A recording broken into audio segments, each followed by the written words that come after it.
welcome back to another episode of Deeper Dive. My name is Adrian Battle Marston. I work in the Office of Inclusion and Institutional Equity. And here at Deeper Dive, our goal is to create a place where we reopen conversations and explore them in more detail. A few days ago, we just had a conversation on a pretty polarizing topic, one that many may be familiar with, called critical race theory.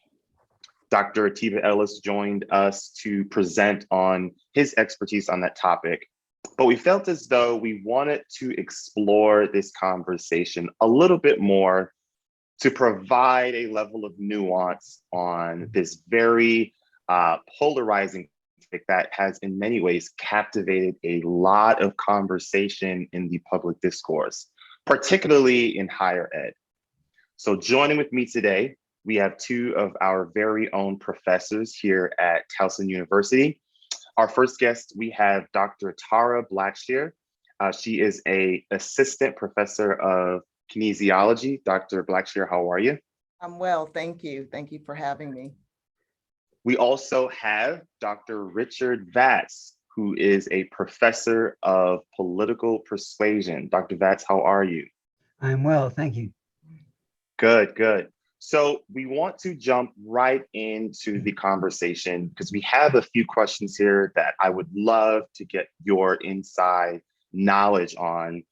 The first is, what are your overall views and thoughts on the theory of critical race theory itself? And so, Dr. Blackshear, I'm going to turn it over to you and ask, from your perspective, in your overall views, what are some of the benefits that you see when you are reviewing the theory itself? For me, critical race theory is a framework that helps to explain and understand the historical landscape and racial power structure or racial caste system, not only in America, but globally.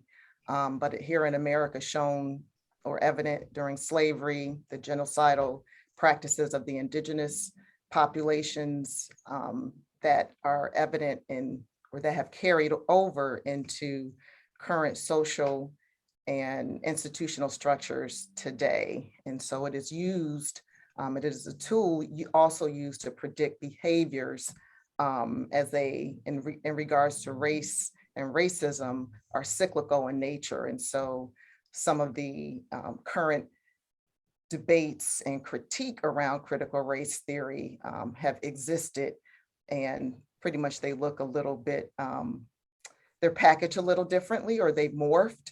But I think the underlying current that racism exists, one of the tenets of CRT, is very prevalent and a lot easier to see for racialized groups or groups of color, in particular Black and Brown individuals. So I want to also throw it over to Dr. Vatz. We heard from our colleague here what she sees as some of the benefits in the framework of critical race theory. But I wanted to hear from your perspective on some of the concerns you have on either the theory itself, the implementation. What were some of the theories that you have seen that you'd like to sort of express here with us today?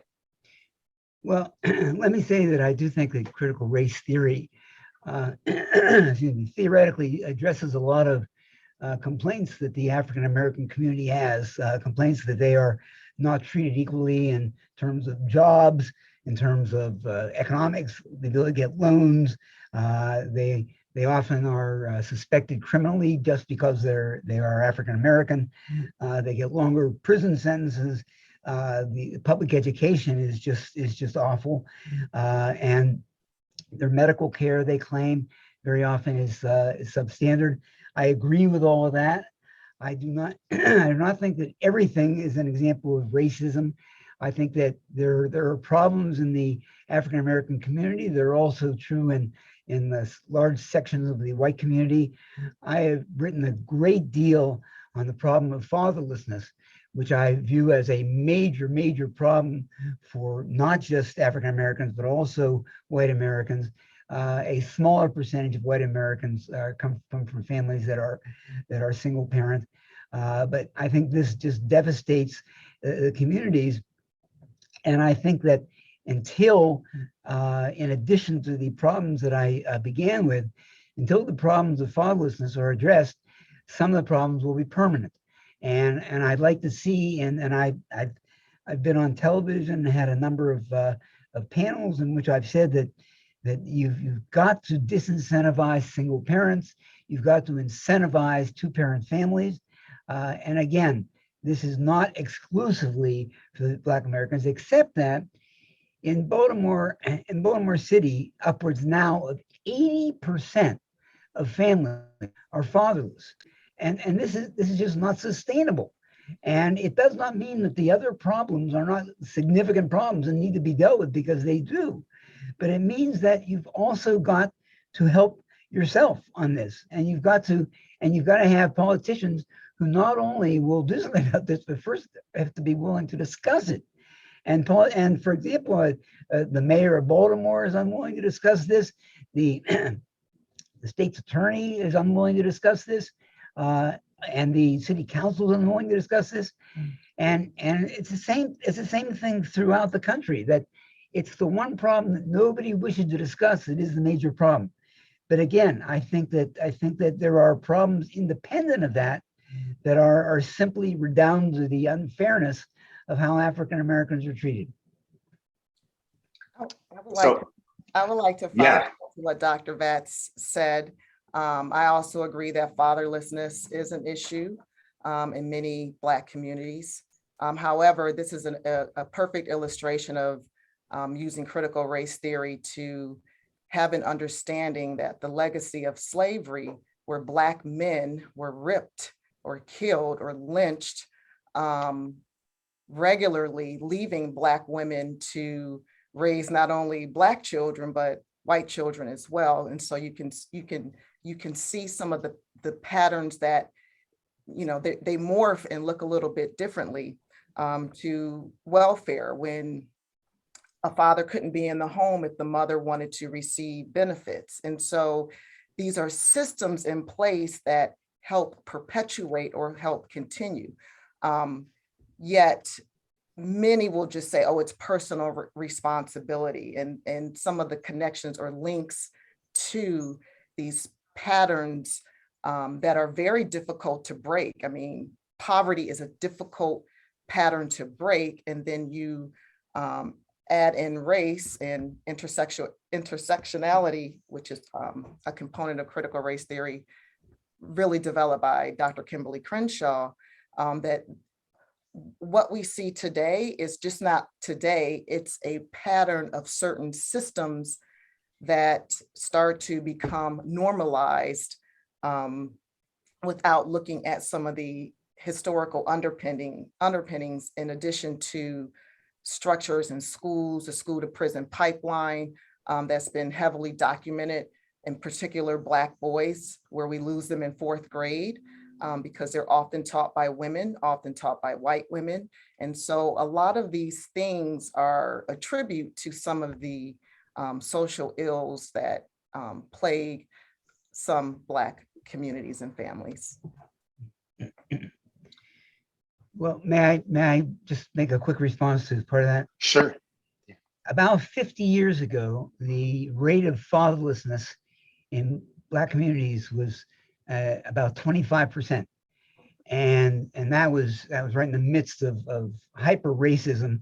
And in white communities, it was also something like 15 to 20%, which is not good. I mean, none of these is good. So it's a problem that I think doesn't need a defense. What it needs is action for people to minimize fatherlessness and its effects, not only on violence, but its effects on poverty. I mean, it's almost, every time I bring this up in a group, somebody will say, well, I know a mother who has 2 children and they're doing well in all the areas you complain about. Well, yeah, that is true. There are those who manage to overcome this, but it's awfully difficult. And it's awfully difficult in today's, not just in today's economic situation, but in all economic situations, to have only one breadwinner in the house. And this has got to be overcome because poverty affects everything. And another problem which relates to this, which is a terrible problem, not just in the African American community, because when we talk about critical race theory, people think we're only talking about African Americans, but also there are many in the white community, and that problem is bullying. And so many, I hear from students all the time that when they went to high school, that they just lived under assault and battery called bullying. I wrote an article, by the way, once on the fact that we shouldn't call it bullying, we ought to call it assault and battery. But bullying for a 15 to 17 or 14 to 18-year-old child to go to school every day knowing that he or she is going to be a victim of intimidation, bullying, people coming up and pushing them down and sometimes beating them up and telling them, I'm going to meet you after class. I mean, that's just no way to live. And the reason I think we don't give that a lot of attention is that we think, well, that's kids. But kids having no resources to deal with that are panicked by that. And so kids without fathers, where do they find fathers? They go to gangs. And gangs also help them with a bullying problem in a sense, in a perverse sense. So I think all these things are related, and I think that if the problems that I enumerated and that Tara enumerated could be dealt with, but also deal with the family situation, I think in 10 years you could find a major attenuation of violence and poverty and the sociological problems of having only a single parent.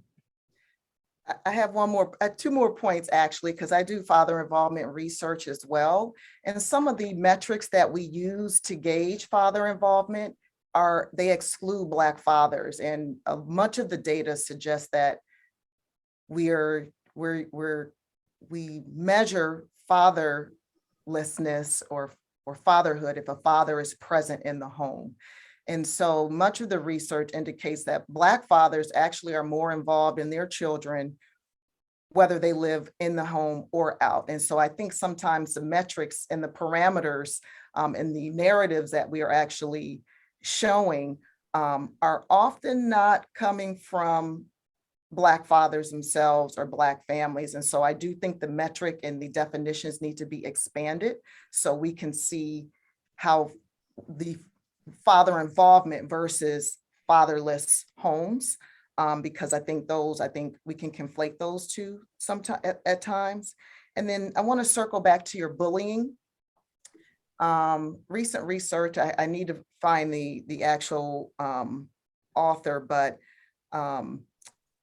you said bullying. And so I think some of the terminology that we use, but they found that Black students in particular encounter 5 microaggressions, usually related to racism, a day in schools. And so this bullying is one thing, but we have behaviors that teachers and administrators are engaging in. So schools are supposed to be safe spaces, but for many Black and brown students, poor students, it is not a safe place. And so again, we still have these underlying, we don't call things what they are. A schoolyard bully is what many of us, older people think of now. It's social media bullying and things of that peer-to-peer, but there is a lot of intentional and unintentional racist acts that we call microaggressions, but they have macro effect. And so I think that, again, we're just like putting Band-Aids and language and still not getting to the root causes. And I think that's one of the benefits of CRT, circling back to that question. So I want to jump into our second question, because I think this feels like a great segue here in terms of most Americans recognize that there is an issue of racism, as we even in this conversation have alluded to. However, there are differences in approach to solutions. And I think we've also acknowledged that in this conversation as well. And I'm curious to know the thoughts of the two of you here. Why do you think there is such a polarization surrounding the solutions of combating against racism? And in many ways, I would use the term fixing the issues that racism has caused. Where do you think the polarization is created out of where we want to find solutions? Am I taking that? It's open to both, but Well, America has been polarized long before critical race theory. And so we put a lot of distractions out here, which prevent us from dealing with the real issues. And so, but for me, anytime Black, Brown, or people of color generate knowledge that doesn't center whiteness or highlight or develop knowledge that highlights the racial injustices that are pretty difficult to refute, or when it appears that there's actually a sense of equity or equality moving forward, the permanence of racism prevails. I think people have this illogical fear that if they become the minority, then the experiences of minoritized groups, they will also experience as the browning of America continues. And so I think it's these irrational fears based on the understanding that it is not a level playing field for most people of color. And so I think that we're just, again, it's a cycle. We're just highlighting. When, an example is when President Barack Obama, the first Black president, and people thought we were post-racial, which, I think most people know, certainly Black people are aware that we're not post-racial because we deal with certain things on a daily basis that I think other people couldn't fathom. But the treatment in his presidency and in comparison to Donald Trump is vastly different. All of the things that Donald Trump engaged in, practices, his language, his behavior, his inaction, or his action with different policies and issues, Barack Obama couldn't do that, right? And he was, objectively, maybe I'm biased, but he's been one of our classiest presidents, right? But I don't think there was room for him not to be, because you're held to a different standard when you're Black and when you're the first. So I just think we've always been polarized. I think with social media, it's access. We have access to the polarization a lot faster than what we've had in the past. So I think a lot of the current technologies today exploit the polarization. Let me say a couple of things about presidents. I do agree, by the way, that President Obama is probably the classiest president we've had in some time. I'm trying to think back who I think would be another classy president. It's hard for me to, I thought Ronald Reagan was a classy president, but that leaves an awful lot of presidents in between. But there is a disparity between the treatment of whites and Blacks as Tara has mentioned throughout society, but it doesn't always redound to the detriment of Blacks.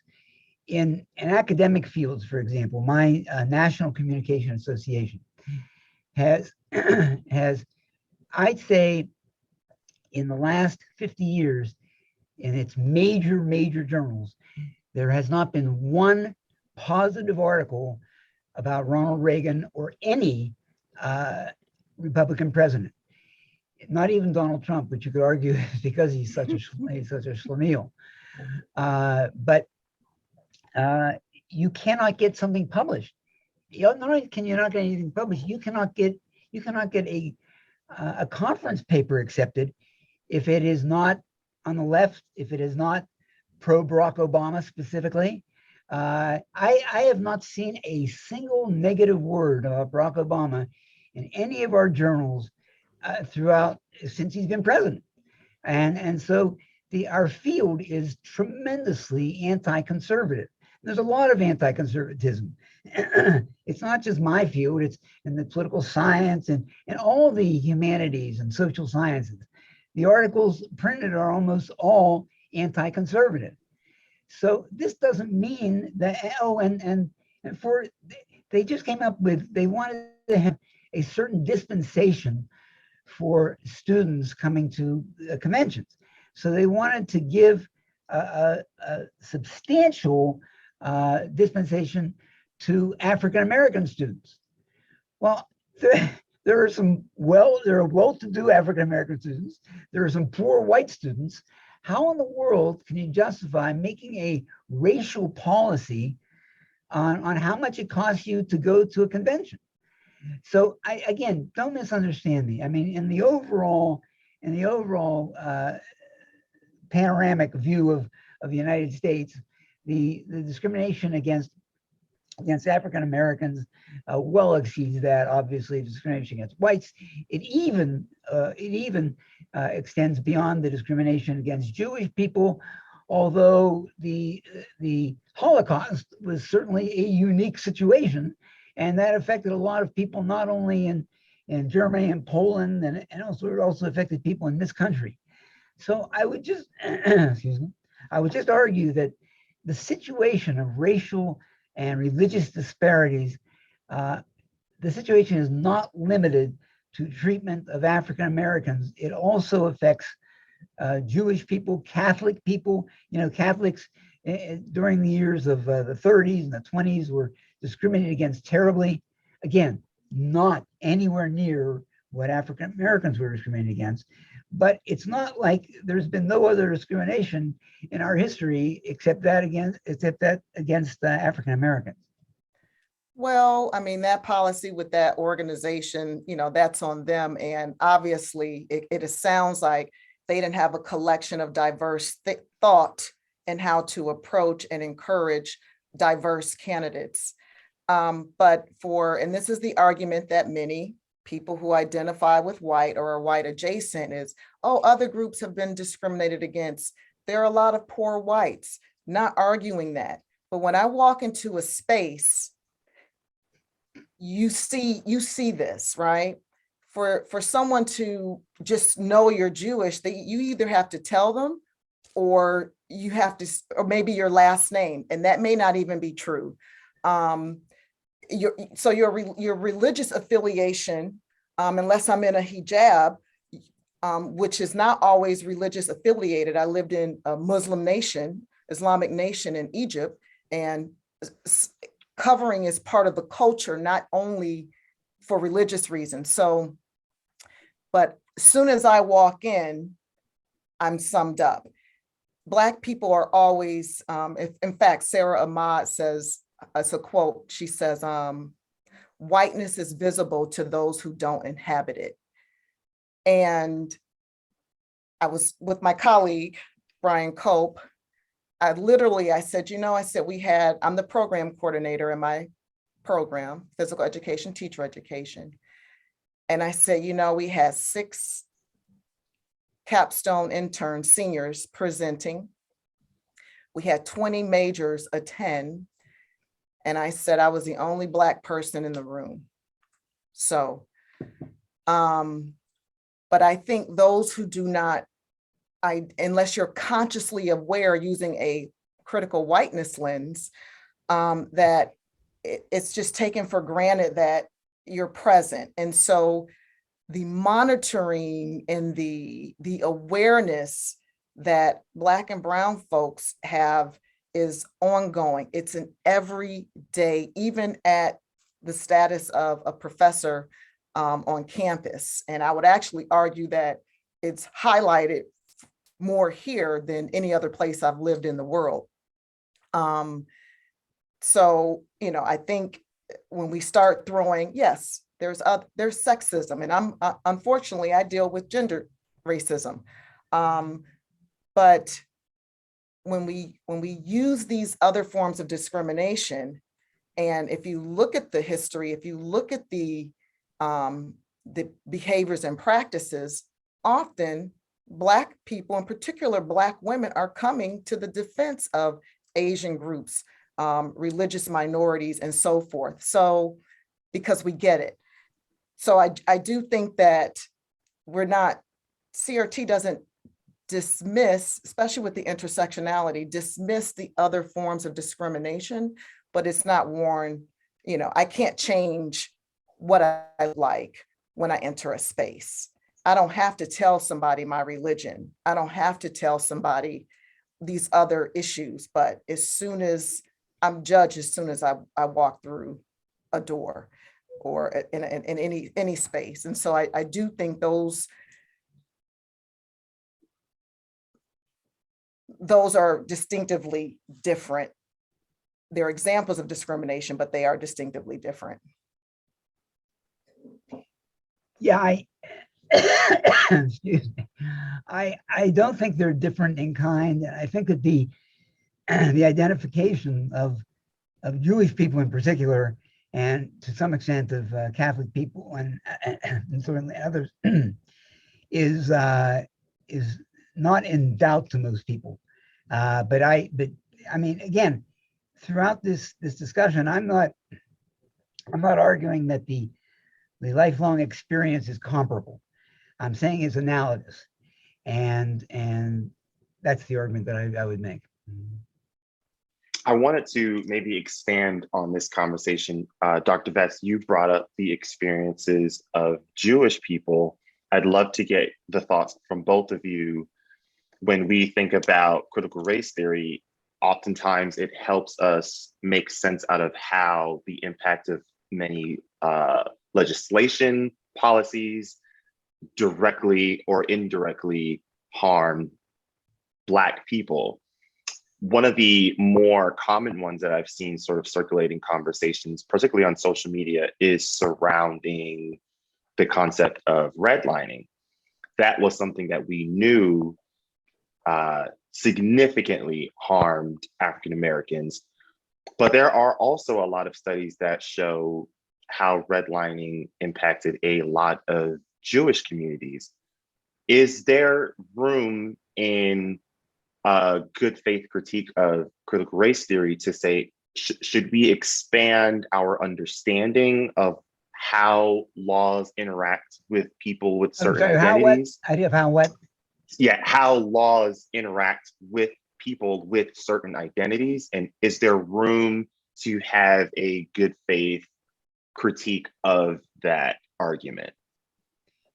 Well, the only thing I'd say is that, and again, this mirrors my point about discrimination in general, that for since the beginning of this country, we've had restrictive practices, not just, and again, I always feel guilty when I say not just against African Americans, because I recognize that those against African Americans in this country far exceed those against other groups, but that doesn't make them less odious.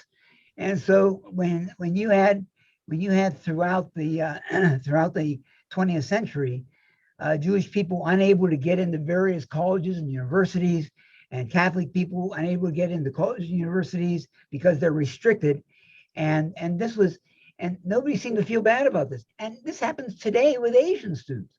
I mean, how in the world could Harvard University have restrictive policies against allowing Asians? I mean, again, I am not, I mean, I keep repeating this, but I am not making the argument of comparability. I'm making the argument that these are awful and indefensible policies. And so the experience of other groups is not identical, it is analogous. And the There does, I mean, I just been interested for us to think about this for a minute. How do you suppose that in 2022, Harvard University could not allow top Asian applicants in because they have too many? You know, I mean, it's just preposterous. Well, that's something you need to follow up with Harvard, because we never say that there, you know, too many white people in certain institutions. So, and they have, and critical race theory has been used to address Asian, racism against Asians, racism against Latino populations, and other marginalized and groups of color. So, you know, and that's just that's one example. And so again, those decisions are probably made by all white people. You don't have a diverse body, and not only just in racial and ethnicities, but in thought, because these decisions often highlight the lack of diverse thought and looking at a picture holistically. And we see this in, you know, racist commercials that come out. I'm like, oh, they clearly didn't have any, at least critical Black people or brown people in these commercials that are screaming racism that no one who's creating policies and content are aware of. And so, Adrian, you said something else that I think I lost about laws and policies employed that harm groups. But I'm thinking on a national level, on a government level. Yeah. And you know, the performative gestures like, oh, Juneteenth is a national holiday, while they're trying to strip Black and brown people's rights to vote, right? So, right to vote. So I'm, you know, again, these are like distractions. These are, oh, we'll give them something they didn't ask for. Meanwhile, we're passing all these laws to strip them of access and equity and justice. And so, you know, circling back to CRT, we've seen this before. When Black people were able to vote, we had to go through these ridiculous assessments that you were going to fail in order to exercise your right. So we just keep, you know, it just looks it looks different. But it's really a lot of the same. It's just morphed into 2022 versus, you know, 1965. And yeah, I mean, I could go on and on about that, but a lot of our policies, I mean, you know, you're talking about analogies. I mean, we're Roe v. Wade is up for debate. You know, women should be able to decide, period. The person, if it's morally wrong to you, then you don't have an abortion. Like, to me, that's, you know, but these laws, again, are being controlled and manipulated by people who won't be impacted. And so, you know, Roe v. Wade, even though that's a sexism issue, similar laws are being passed to reduce freedom. And so we have this notion of freedom, or freedom for some and not all. I think you bring up a point here that I wanted to expand a little bit more on, particularly in relation to the performative actions that you described. And I wonder if that is perhaps some of the disconnect that we've seen from non-Black people in response to, you know, why is it always that Black issues are at the forefront, or why is it that we are only talking about Black issues in a predominant way? I'm curious to hear your thoughts on the frustrations that Black people have with the performative actions as opposed to the tension that always comes when we ask for something more of performative actions. Is there a real criticism that we can apply to America here and say, you mentioned critical thought in the room. What does it look like to have critical people making these laws so that we are not always relying so much on the performative actions that take up so much space in public conversations, that take up so much space in social media? You see people making videos.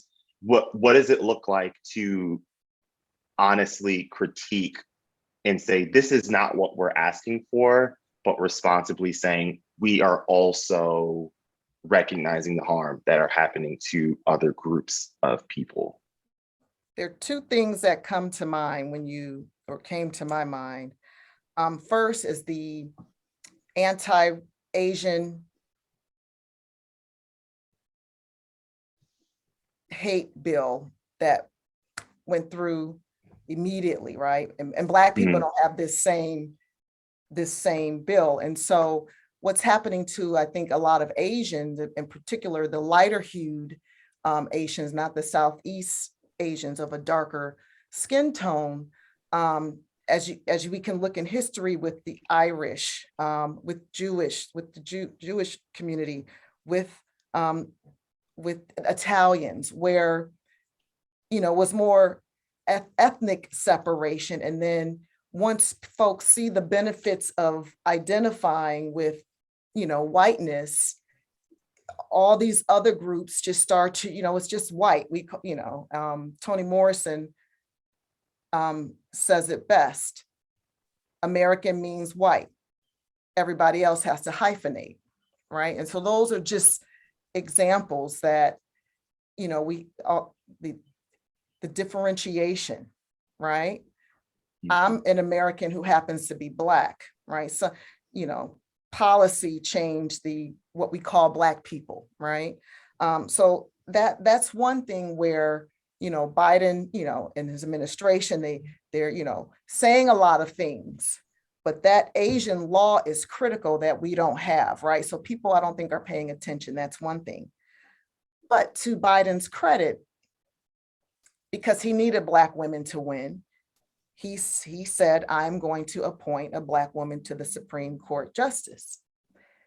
And I'm observing, everybody's complaining, or many are complaining, he should have just said woman. He shouldn't have said it, right? I hear Black men complaining.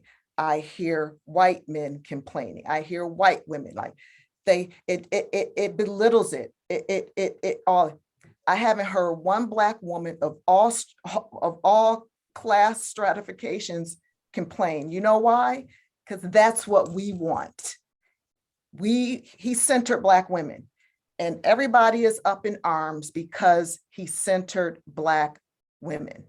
And so that is an action that I said what I'm going to do, and I did it. And I probably have appointed the most qualified Supreme Court justice for quite some time. So it's things like that where people are speaking for us. And I'm like, I haven't heard one Black woman complain. Like, we're like, yes, it's about time. We're seeing, right? And so again, when you don't have diverse bodies in the room, diverse thought, people think it diminishes because they're dealing with their own issues and how they view and consider Black women, even if you are of the same skin tone. And so those are just the two things that came to mind regarding performative, because we do a lot of performative, we just do.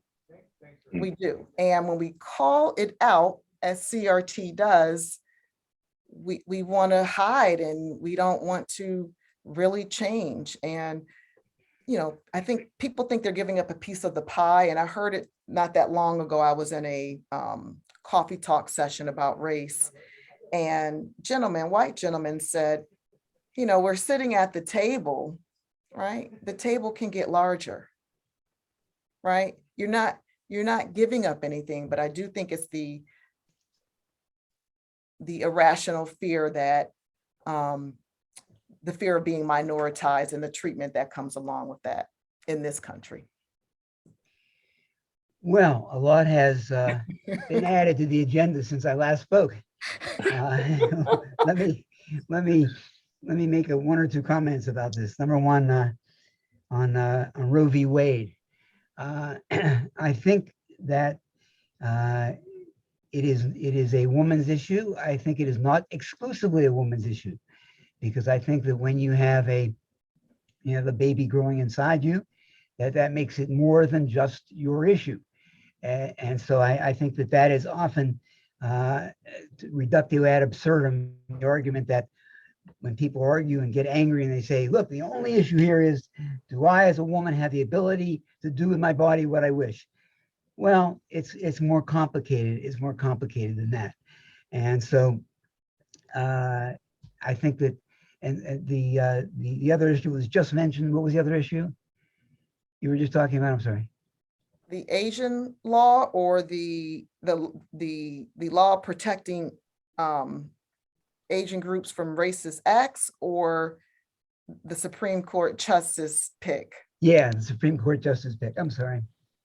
The complaint against Joe Biden, who is, in my view, not a very good president. Complaint against Joe Biden is that he made an identity definition of the next Supreme Court justice. The woman he picked may be perfectly fine, but it lessens her reputation to learn that he was going to pick an African American female, irrespective of any other consideration. That isn't how you vet Supreme Court justices. She may be perfectly good. I don't believe that I'm competent to say exactly how good or how not good she is, but I do know that if I were to be a Supreme Court justice, which is not a likely situation, if the president said, yeah, I want to pick a Jewish guy, and that's all I'm going to pick, a white Jewish guy, and I wouldn't feel very flattered. So I think that what he should have done was he should have made the argument that he was going to pick the most qualified individual, and that happens to be, in this case, he would argue, an African American woman. So I think part of this is the clumsiness of the president. And if anybody wants to argue that with me, I'll be happy to argue. I think he's not a very smooth guy. He is clumsy, but Reagan said he was going to appoint a woman, but because people just default white woman, people really weren't as up in arms as they have been about a Black woman. So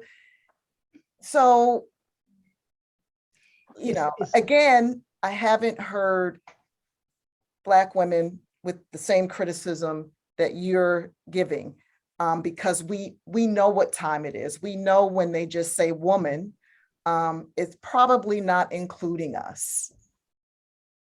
That's a fact. We have so many examples of that. So this would have been so easy for him to make smooth, and he just set a trap for her rhetorically. And I know he didn't mean to, and you can forgive Joe on everything he doesn't mean to do, but he's just not a very rhetorically competent president. I want to ask a question because I do think it's important, because we have seen that argument bleed over into other conversations about what is the value in mentioning a potential candidate's race when you are looking to fill in a vacancy. Dr. Vatz, you mentioned about Supreme Court Justice Jackson, her reputation when it was mentioned about her race, and that it may dilute a bit of it. I'm wondering if we could maybe look at it from the perspective of many African-American women, where they know they are qualified, but due to their race and gender, they are overlooked.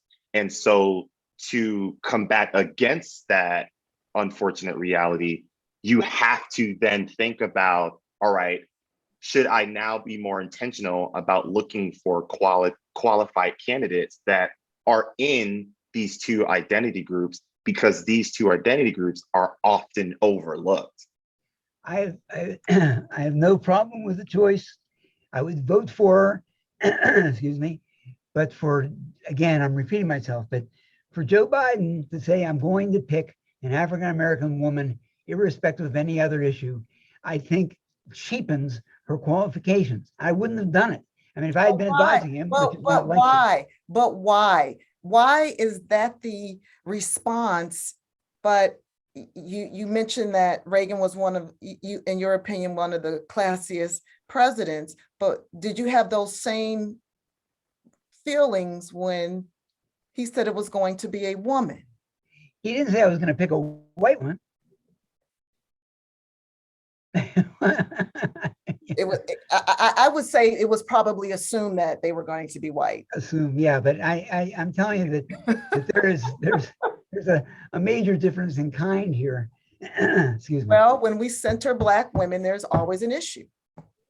Okay. Period. There's Can I bring up an issue that is fascinating me about the issue of CRT and race that we haven't talked about? Sure. I have talked to my classes over and over again about and I'm making this statistic up, about the 98% of people who say that Blacks, whites, that they are when there's been conflict, that nobody cares about the whites, nobody cares about the Blacks, nobody cares about the truth. I am fascinated by just contrasting Michael Brown with Trayvon Martin. I think Trayvon Martin was murdered, and the murderer got off on it. Michael Brown, I thought, brought it upon himself. Almost everybody I know thinks differently. Almost everybody I know thinks that both of them were completely innocent and taken apart by the law, or that they're totally guilty.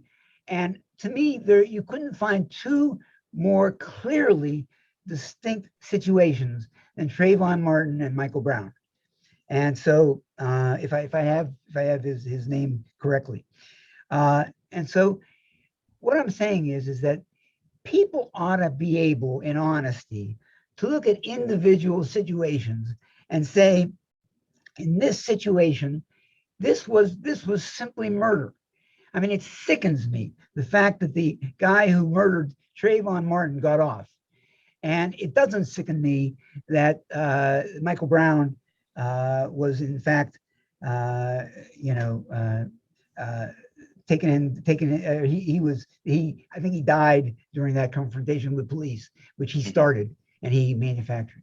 So all I'm saying is that people ought to be able to distinguish, not by race, but ought to be able to distinguish situations that are very clear in their culpability, and not just look at the race and say, because this person is Black, this person's white, my assessment is X or my assessment is Y, because it's just completely unfair, and it reveals the unfairness of people. So I'd be interested in your reaction to that. Well, I think, policing Black bodies really is a legacy of slavery. If you look at the records, if your job is to protect and you're trained, you shouldn't be bringing a dead body in unless your life is like really it's a real threat. And there are some instances where it could be, Black person where you say, okay, I probably would have done the same thing as a Black woman because of what they were doing, and I wouldn't have, but it is it just seems that no matter what the potential perpetrator is doing, they're always perceived as a threat. And yeah, you're going to have differences in opinion, but we are in a racialized environment. And when you see these traumatic experiences over and over and over again, sometimes I think people who can't separate what the individual is doing, especially when we have seen white perpetrators do the same and more, and they don't end up dead. For whatever reason, they miraculously don't die. Sometimes they do. Sometimes they do. Sometimes they do, but you know, with media and technology, you see these cases where we're like, wow, and you know, there's language that, oh, you know what would happen, they were Black, right? This is a common thread or common discourse in many Black communities. So it's, why can't we police folks engaging in the same behavior? I mean, we see it in schools, the school to prison pipeline. Black children are punished more harshly for minor infractions than when their white peers engage in the same behaviors. So this is just, we see it in schools, we see it in the police, how we police, and we see it in the criminal justice system. So yeah, so I think some people's default at that point is they can't see all of the other variables because they see it happening over and over and over and over and over and over again, which leads you to only one conclusion, despite what the perpetrator or potential perpetrator may or may not be doing, because we've seen a lot of innocent, minding your business Black victims at the hands of police. So I want to get in our final question here. And so I would love to hear from both of you all again. We've talked a little bit about in the last few minutes in regards to how to view situations, how to look at race when race is clearly playing a role, how to recognize when race is playing a role versus when it may not be. The question that really I feel like can conclude this conversation for the two of you as educators, and I'd love to hear from both of you all again, in your view, what is the best, the most effective, and the most responsible way to teach racism and the effects of racism in our classrooms? And I know that may vary because elementary, middle school, high school, higher ed, the way you approach it may be different. And so I would still love to hear how you all feel is the effective and responsible way to approach a conversation that is very sensitive, that deals with people, that may have some nuance. Dr. Blackshear, you had just finished your thought, so I'm going to turn over to Dr. Vatz. What is your response? And then we'll close with Dr. Blackshear. Well, let me say that in Persuasion, we discuss a lot of difficult issues. And I tell the class that there is one rule, and that rule is we don't yell, we don't scream, we listen to the person who has a response, and we respond to that response. And in my current class, and I've taught many years and decades of this. I have had in that class, and we're now at the end of the term, I've had one single exception. And when I said to the people who started yelling, we were talking about Roe v. Wade, and when somebody started talking about I'm sick and tired, that sort of stuff, and didn't raise their hands, so when I said, just a second, I said, we've got Representative Shalega here. She's going to call on people. She's been calling on people. You're not going to yell out, not in this class. And the class supports me. Now, what do I do if the class says, oh, no, we want yelling? I don't know what I do if that happens, but it doesn't happen. Secondly, just as a general point, I've taught all races that I know of in my long career, and I swear to you, there is percentage-wise. I'm just guessing because I don't take percentages. I don't see any difference in the quality between white and black students. I mean, if the number of A's, I mean, I'm just thinking my last assignment, for example, when it was a plethora of A's for African Americans in the class, but even leaving out that maybe an atypical representative, an atypical situation, my classes, you can never tell by color the quality of a student. And anybody who approaches class assuming they can is not a professor. That's not how you teach. And also, again, going back to the original point, I insist on civility and conversation. I say the only way we can discuss difficult issues is if everybody is quiet when somebody else is speaking, and then they'll be quiet when you speak, and everybody will get a chance to speak. And I may take a position. It may be my own position or maybe the opposite position, the one I hold, but that will happen. And I can only say, and you'd have to ask my students, but I can only say for me, it's worked. It's worked for years and years and years. Maybe there was one class in the 48 years it didn't work, but overall it's worked.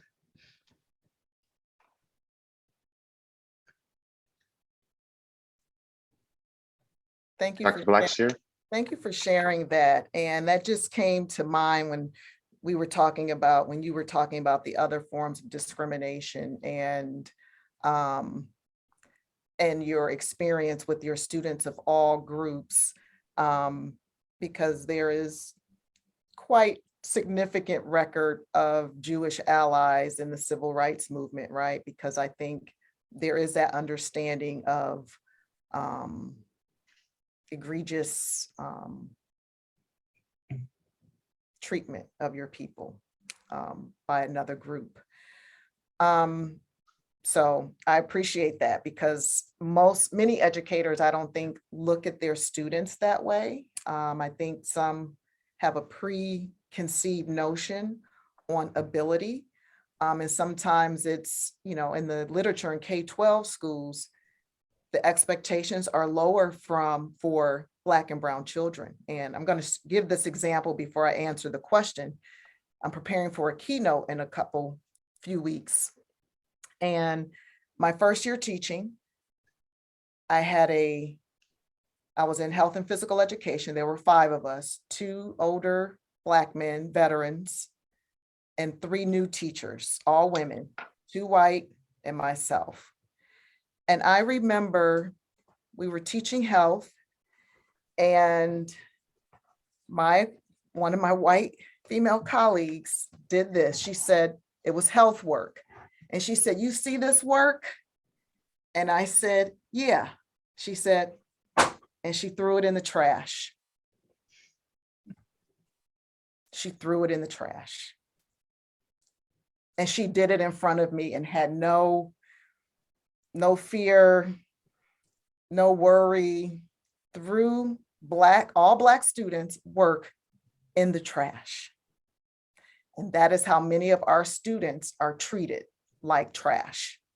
So you, I believe, perhaps may be in the minority of folks, because even folks who think that they're helping or say that they're helping engage in these type of practices. And that's minor from many of the things I've experienced personally and professionally in dealing with children. But the best way to educate K-12 students is with the truth. And again, the permanence of racism, these banning of books, like, what are people so afraid of? With the truth. And you do need a collection of thinkers and their perspectives on how history, but not a lie, not a fabrication, but these are the facts. This is factual information. And so I think that we're doing so much harm and not giving people real freedom. I mean, we're criticizing other nations about freedom. But our voting rights are in the balance. Our freedom to read what we want to read is, so how many, are we really free? Is the question in comparison to some other nations, but the truth needs to be told so we don't repeat it. Yeah. Well, thank you both so much for your time and for your energy. I really appreciate the authenticity and the vulnerability that you both expressed here in the time that we had. Our goal here for our students, for our faculty, for our staff, listeners who may end up watching this, is to see an example of healthy dialogue on a conversation that typically is done in a very polarizing way. And so I really do sincerely appreciate the civility that the both of you expressed here in the time that we had. This episode will be uploaded on our YouTube channel. And so for those of you that are watching or listening, feel free to check out other examples, other episodes that we have throughout the year. Let us know if you have any further questions. Again, my name is Adrian Battle Marston, and I work in the Office of Inclusion. We are in Admin 214. So if you are ever looking to get involved, that is the place to be. With that, I want to thank you all again for listening, and we will see you all next time. Take care, everyone.